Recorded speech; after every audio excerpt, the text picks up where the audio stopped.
حضرت عیسیٰ علیہ السلام کے زمانے میں ایک دھوبی تھا، لوگوں کے کپڑے آپس میں تبدیل کر دیتا تھا۔ تو لوگوں نے حضرت عیسیٰ علیہ السلام کو اس کے بارے میں بتایا کہ حضور یہ بندہ بڑا گڑبڑ بندہ ہے، سب کے کپڑے ملا دیتا ہے، تو آپ جو ہے اس بندے کے لیے کچھ کیجئے۔ آپ نے اللہ کی بارگاہ میں اس کی ہلاکت کی دعا کر دی۔ دھوبی اپنے معمول سے گھر سے نکلا، اس کے پاس 3 روٹیاں تھیں۔ ایک سائل آیا تو اس نے ایک روٹی اسے دے دی۔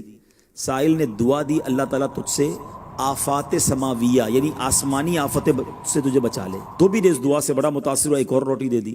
اس پر اس سائل نے دعا کی کہ اللہ تعالیٰ تجھے جملہ آفتوں سے محفوظ رکھے۔ اس نے تیسری روٹی بھی دے دی۔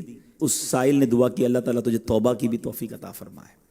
اب ایک بڑا سانپ جو ہے اس کی گٹھڑی میں داخل ہو چکا تھا، کیونکہ اب اس کی ہلاکت کی دعا ہو گئی تھی۔ اس سانپ کی گویا قدرتی یہ ڈیوٹی لگائی گئی تھی کہ اس دھوبی کو کاٹنا ہے۔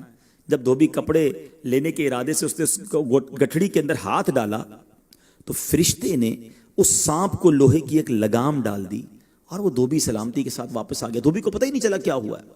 لوگوں نے حضرت عیسیٰ علیہ السلام سے عرض کی کہ اے روح اللہ، دھوبی تو صحیح سلامت واپس آ گیا، آپ نے تو اس کی ہلاکت کی دعا کی تھی، آپ تو اللہ کے نبی ہیں۔ ذرا سنو، حضرت عیسیٰ علیہ السلام نے اس دھوبی کو بلایا، فرمایا بتاؤ تم نے کون سی بھلائی کی ہے؟ کہتا 3 روٹیاں تھیں، وہ تینوں اللہ کی راہ میں صدقہ کی، اور وہ مجھے فقیر جو تھا وہ ہاتھ اٹھا کر جھولیاں اٹھا کر دعائیں دیتا رہا۔ تو آپ علیہ السلام نے اس سانپ سے پوچھا کہ تم نے اسے قتل کیوں نہیں کیا؟